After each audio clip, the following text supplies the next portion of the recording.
How many of you like these breakfasts? Pretty good. Yeah. Let's let's give Ricky Bobby another round of applause here, because I'm telling you what, I I say that guy is handier than pockets on a shirt. Let me tell you, and he gets here like what time do you get here? 2 a.m. He gets here. I mean, I've been here as early as 3:30, and he's cooking away. It's like half the day is gone by 4 in the morning. But so he gets here like 2 in the morning, and he does this week in, week out, and he never complains. It's like, man, if the guy wore an apron, he was female, I'd marry him. You know what I mean? So it's so we really appreciate you, Ricky. So hey, a couple things going on this week. Um, you know about Joe Sarmiento? We were praying for. He died this past Tuesday, right after our men's breakfast. And so his memorial is a week from today. It's going to be in our chapel and at noon. And Steve's going to be doing that. I'm going to probably be doing the MC for that. So if you can come out, and those of you who know Joe, come out and give a little tribute and to him. And I mean, he's dancing a jig now, playing his guitar up in heaven. But thank you for everybody that prayed for him. This Thursday, say this Thursday, you guys are so good, it's the National Day of Prayer. And so there's a lot of things going on. And at noon, are they still doing the Capitol? So the Capitol up in Denver is at 11. People are up there praying. At noon, they're doing a celebration at Calvary Worship Center with Al Pittman. And at 6:30 to 8 o'clock Thursday night, we're going to be in here in the sanctuary. We expect it to be packed. So how many of you heard of the 7 mountains? So we threw in an 8th mountain, and our 8th mountain is healthcare and first responders, because it's been so important over this last year. So we have 2 pastors praying over each mountain of influence. So 16 pastors. We'll probably invite another maybe 10 besides that. Invited the city council, the El Paso County commissioners, Mayor John Suthers, police chief, the fire chief. Invite all these people to come, plus all the people from these other churches. So we expect this place to be packed. I'm hoping we have 500-600 people, but especially this year more than any other year, I think we need to be praying for our nation. I think there's been more prayer offered up in the last 18 months than every other month combined as that we've been a nation. So we really need a lot of prayer for our nation. But as people are praying, America's starting to wake up. As the church goes, so goes the nation. So come on out. It's going to be a good time. That's Thursday. And then we have an unveiled worship conference next week, starting next Wednesday night, Thursday day and night, Friday day and night, Saturday day and night. And how many are going to that? Okay. How many are going, but you have not signed up yet? A couple hands. So where you sign up is not on our website. We're hosting the event, but everything is under Brian Ming's label, which is Unveiled Worship. So you go to unveiledworship.co, not com, unveiledworship.co, and that's how you can sign up. And the pricing on it, guys, is really good. That you can look. There's a whole list of lineup where you got all these worship leaders, and you got all these speakers, 8 different worship leaders, 8 different speakers. Pastor Steve's going to be one of the speakers. But you can piecemeal what you want to go to, because not everything may appeal to everybody that's there. So you can go to the things that you'd like to do, but sign up while you can, and so that's going to be a great event. What else we got going on? One last thing. The table attendance sheets. I'm just speaking to table leaders right now. The guys that aren't at your table, that aren't on that sheet, that you don't write their names down. Jesus went after the one. He left the 99, went after the one. So when you're calling your people every week, call the people that aren't coming. Because what do we do as guys? We get hurt or we're going through a jam. The first thing we want to do is isolate ourselves and just kind of fall away. And that's when we need to just reach out to these guys more than ever. Not that we want to see huge numbers here, but I want to see lives transformed. And when guys aren't coming, there's something going on in their lives to prevent them from coming, where they don't feel that they want to be here. And that's exactly when they do need to be here. So go after that one. Go after those two that aren't coming each week, and make sure you fill those out, and then put them in that little tub on the cart there. Besides that, take it away, Steve. Well, thanks, Al. I think we should give Al just a round of applause for all that he does. No, I'm serious, Al. You're awesome. And all you guys that are here early, we sit around and talk right there in the middle before you guys ever come. Group of us, and everybody's here early just trying to serve, And, I think that the best way to get to know other men is on a mission, rather than just saying we're going to get to know each other, but doing a mission. And when you're doing something together, you're building something, you're in an effort to make an impact. It might be that you choose a family, or someone knows a family that's going through a hard time, and your table decides to get in there and help that family. That's how we get to know each other. And so I've actually never pursued relationships with men for the sake of relationships. I've always pursued my relationships because this is where I'm going, and I kind of look around and see who's following. They become my friends. And so, I think that's the way we're wired. Women are wired a little bit more face-to-face, and men are wired a little bit more side-by-side. And so we tend to work together, and women tend to talk together, right? And for women, that can be a deadly combination sometimes, because they can tend to gossip more than men do.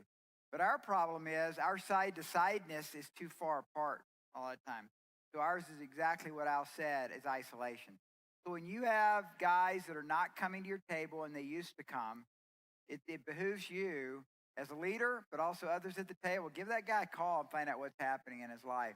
And it might be you need to go to coffee with him. It might be that you need to go do something to pull out what's happening. Because we've had some guys go through divorces. We've had guys go through suicidal thoughts. We've had guys go back into drugs. I mean, that is part of life. And if we're not seeing that happen enough, then we're not reaching the right people. All right? So that's a good thing to me. I do not want a church where every hand is raised during worship. I don't want a church where everybody's fired up. I don't want a church where everybody's healed. I want a church full of healed, hand-raising, tongue-speaking, Jesus-loving, Bible-reading, screwed up, going through a divorce, having problems in their life kind of church. And I want that at Wholehearted Men, because that's the journey we're on. We got a young man here. Stand up, bro. This guy just received Christ. Josh.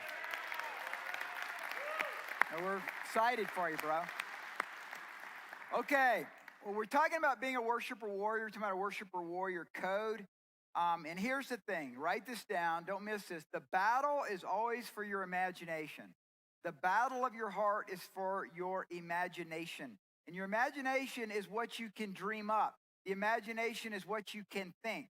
And when you lose a vision for your life, when your dreams are less than your memories, you're dying. And this has nothing to do with age. This has everything to do with your heart. And when we're looking at David and Goliath, we started that last week. It was a very negative talk last week. I was setting us up because it was a very negative atmosphere as Goliath comes out in the valley of Elah. Let's go over that again. Just a few thoughts. The valleys of our lives, listen, you guys, the valleys of our lives are saturated with Goliath-sized imagination.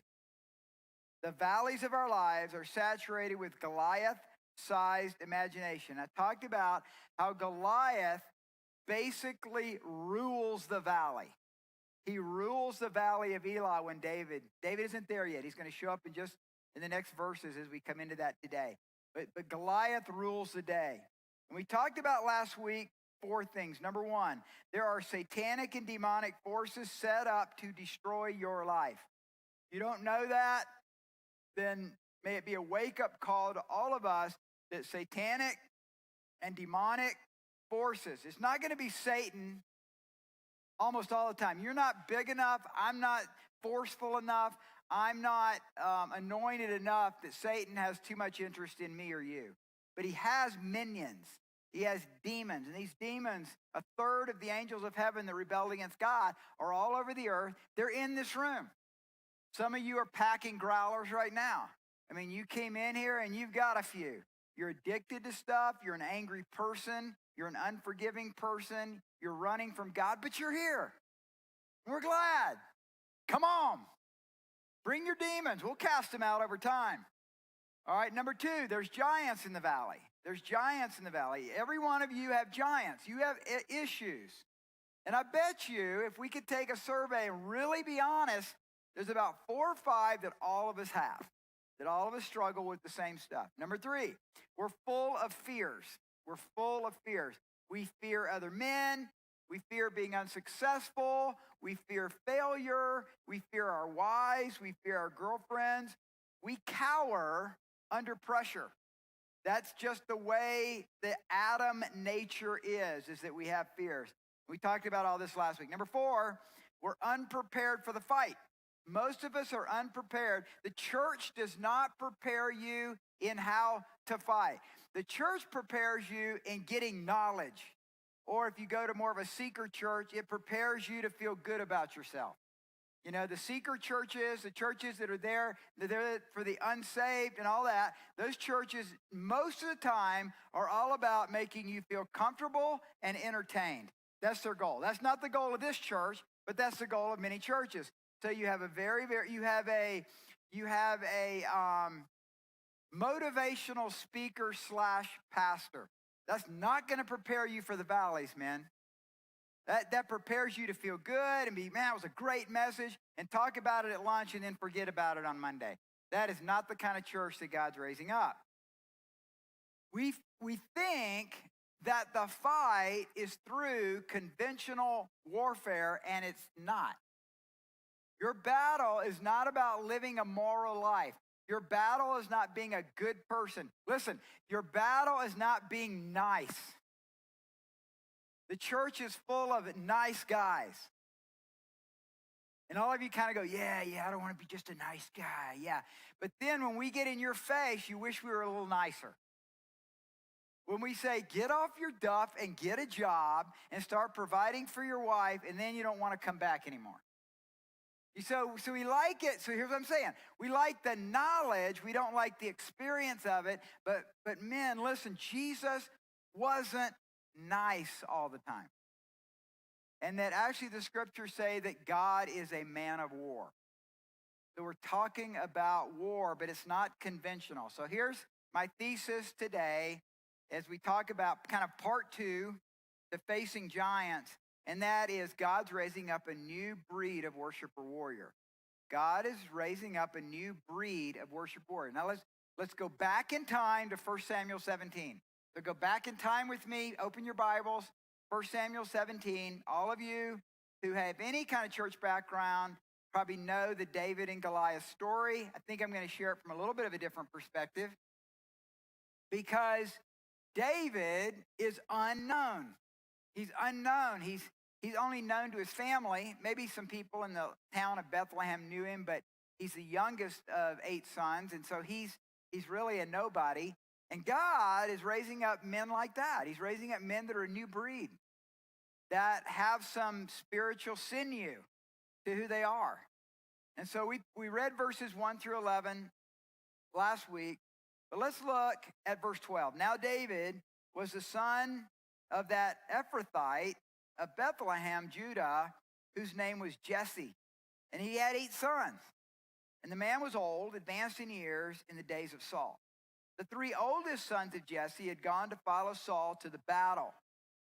The names of his 3 sons who went to the battle were Eliab, the firstborn, next to him Abinadab, and the third Shammah. David was the youngest. You ought to underline or circle that.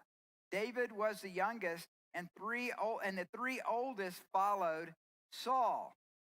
But David occasionally went and returned from Saul to feed his father's sheep at Bethlehem. And the Philistine drew near and presented himself for 40 days, morning and evening. Then Jesse said to his son David, take now for your brothers an ephah of this dried grain and these 10 loaves, and run to your brothers at the camp. And carry these 10 cheeses to the captain of their household, to the captain of their 1,000, and see how your brothers fare, and bring back news of them. Now Saul and they and all the men of Israel were in the valley of Elah fighting with the Philistines. So let me give you 2 thoughts on this. Here's the first one.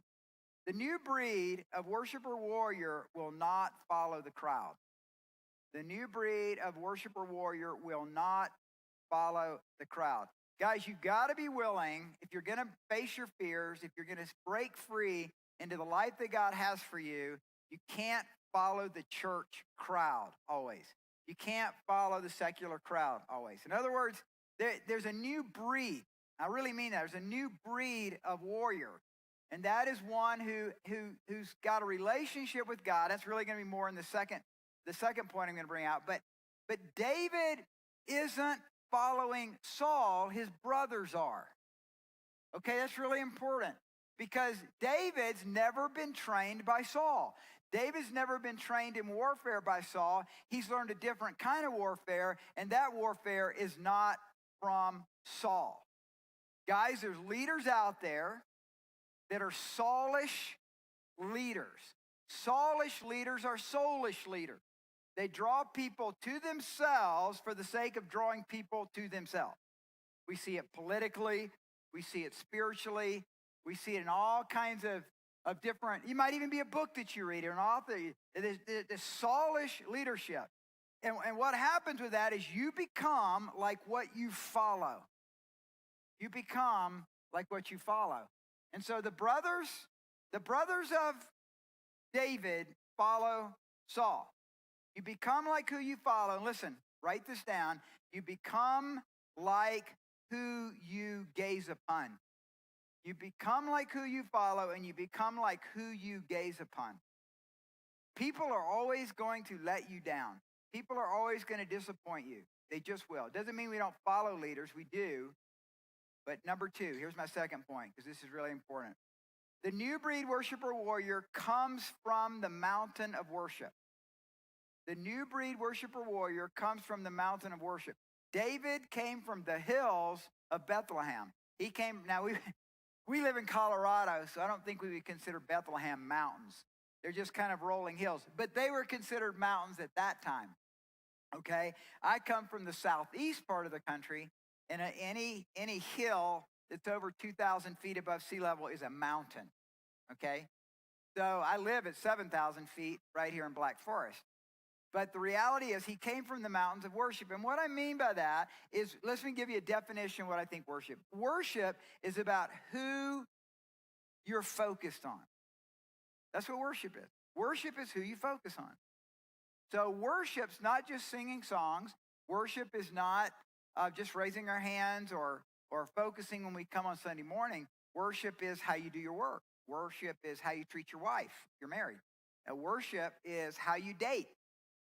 Worship actually has more to do, and we'll talk more about this next week, about what you do in private than what you do in public. You see, some of you in this room have been kind of hoping and excited about and even praying for God to open doors for you in your work or in your job or some of the things that you do for God to bless you, right? But he can't bless you in public if you're not blessing him in private. So you're being tested all the time. You're always in an exam period with God. And what I mean by that is that God tests us to see what the motivations of our heart are. And a lot of times God can't bless you because you're being disobedient in private, and he can't bless you public. And so he knows, right? He knows what's happening in our heart. David, it appears in Scripture, is someone who has been a worshiper in the mountains and the hills of Bethlehem before he gets to the valley of Elah. So he's a worshiper first and a warrior second. Whenever you become a warrior first without being a worshiper first, you become jaded, prideful, and arrogant. But when you're a worshiper first, you come into the war with a gentle and a kind and a loving heart. Does that make sense? So I want to be the humblest man. I want to be like Moses. I want to be the humblest man on the face of the earth. I think that should be our goal, to be the humblest man on the face of the earth. And to be the humblest man on the face of the earth, if you look at Moses, doesn't mean you're a wimp. It actually means you're deeply secure and God can use you mightily against horrific enemies. I want you to also notice that David was the youngest. And we've got some young people in here. And I want to just say this has nothing to do with age.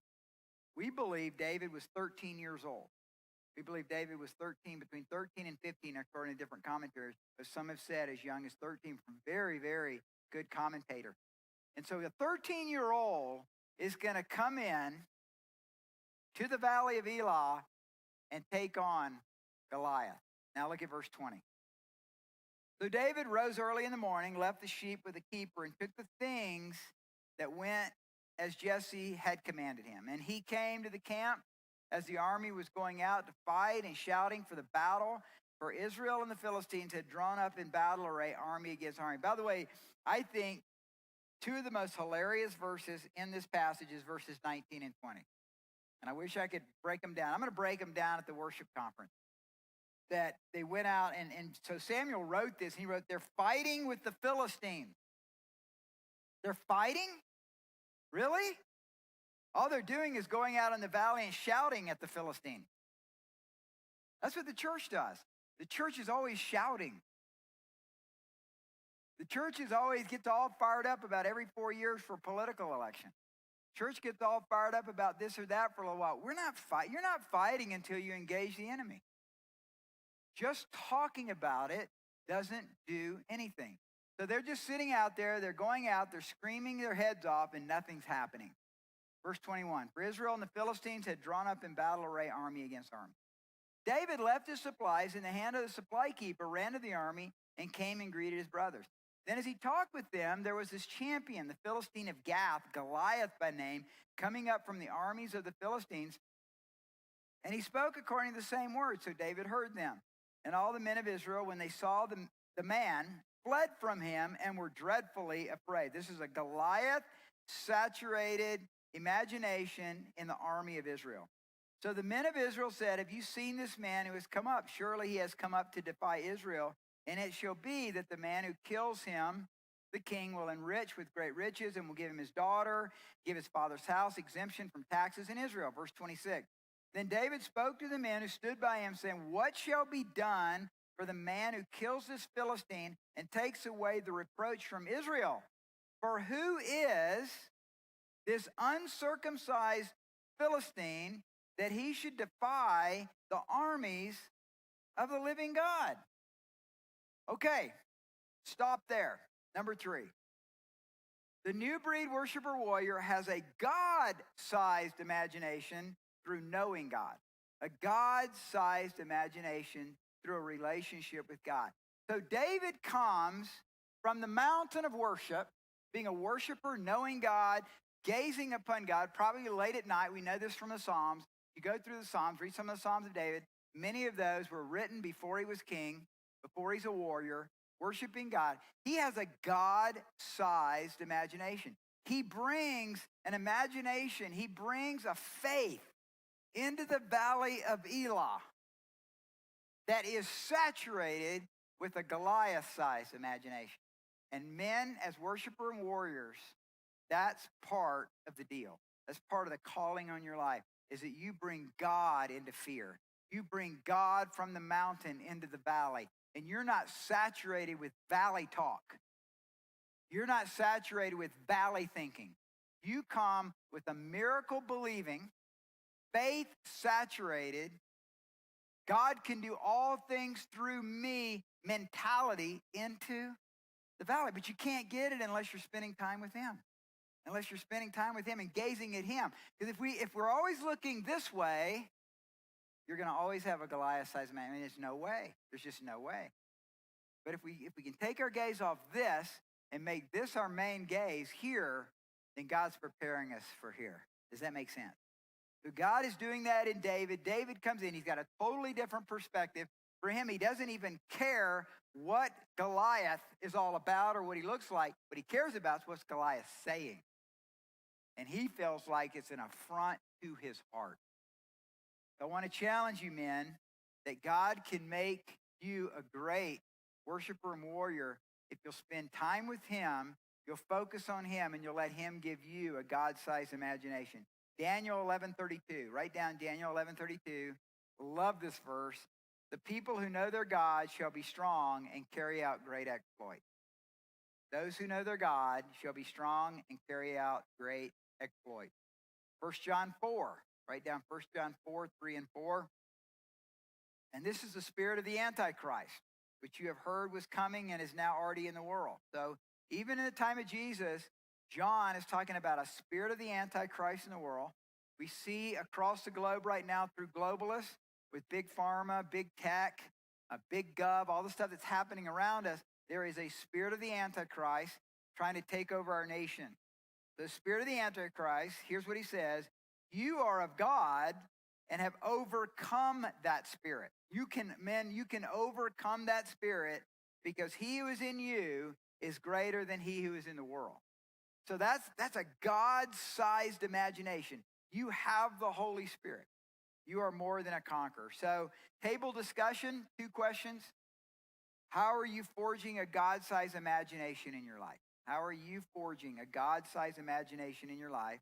And number 2, how are you learning to overcome your Goliath-sized imagination? It's always a battle. It's always a fight. I fight every day. The reason I fight every day is partly because I've got a very, very informed family. Good night. The streaming that goes on in the whole family, I just can't look at it half the time because they know everything about everything. And I mean, if somebody said, well, you know, your pastor's kind of a conspiratorist, I say, yeah, absolutely. Absolutely I am. I'm on God's conspiracy, man. But I have to, you know what I'm saying? Sometimes you gotta be informed, but then you've got to go into your room, or you've got to go into the mountains, or you've got to spend time with the Lord, and you got to say, God, this is what's happening. I surrender it to you. How do you want to use me, Lord? But God, you say, 1 John 4:3 and 4. And this is the spirit of the Antichrist, which you've heard was coming and is now already in the world. You are of God. Men, you are of God. You're of the second Adam. You're not of the first Adam. That's done. That's over. You're a new creation in Christ. You can plug into God's operating system. You can think different. You can act different. You can believe different. And have overcome them, because he who is in you is greater than he who is in the world. Amen? All right, so in your discussion, you guys go after it. God bless you. Thanks. Verses at the end. Okay, so the 2 verses were Daniel 11:32 and 1 John 4:3 and 4.